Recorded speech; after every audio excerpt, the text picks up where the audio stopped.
Hello, Madhubani painting সিরিজের পঞ্চম পর্বে তোমাদের স্বাগতম। জানো, মধুবনীর শিল্পে তোতা বা ময়ূর যতটা পরিচিত, এই প্যাঁচা কিন্তু ঠিক ততটাই রহস্যময়। অনেক সংস্কৃতিতে প্যাঁচাকে নিয়ে ভয় থাকলেও আমাদের প্রাচীন লোকগাথায় এটি অত্যন্ত শুভ। মা লক্ষ্মীর বাহন হিসেবে প্যাঁচা হলো ধৈর্য, প্রজ্ঞা এবং সৌভাগ্যের প্রতীক। রাতে সবাই যখন গভীর ঘুমে তলিয়ে যায়, এই প্যাঁচা তখন অতন্দ্র প্রহরী হয়ে আমাদের জ্ঞান আর সম্পদ রক্ষা করে। মিথিলা শিল্পে প্যাঁচা আঁকা মানেই হলো বাড়িতে পজিটিভ এনার্জিকে আমন্ত্রণ জানানো।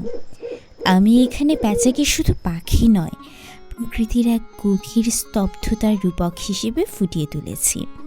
এই ছবিটায় আমি শুধু চেনা ছকে থাকিনি।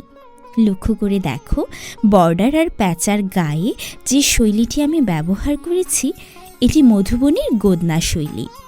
আগেকার দিনে মিথিলার মহিলারা শরীরে যে ট্যাটু বা উল্কি আঁকত, সেই ডিজাইনটাই আমি এখানে ব্যবহার করেছি। এটাই ছবিটাকে একটা এথনিক ভাইব দিচ্ছে।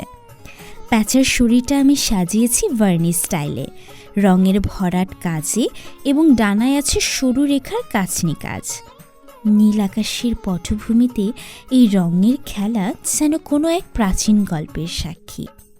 গল্প, ঐতিহ্য আর এই নতুন গোদনা প্যাটার্ন সব মিলিয়ে আমার এই রাতের পাহারাদার তোমাদের কেমন লাগলো বলো তো? তোমাদের লাইফেও এমন কি কেউ আছে যে প্যাঁচার মতো রাত জাগে? তাকে ভিডিওতে মেনশন করো, আর ভালো লাগলে সাবস্ক্রাইব করতে ভুলো না। Thanks for watching.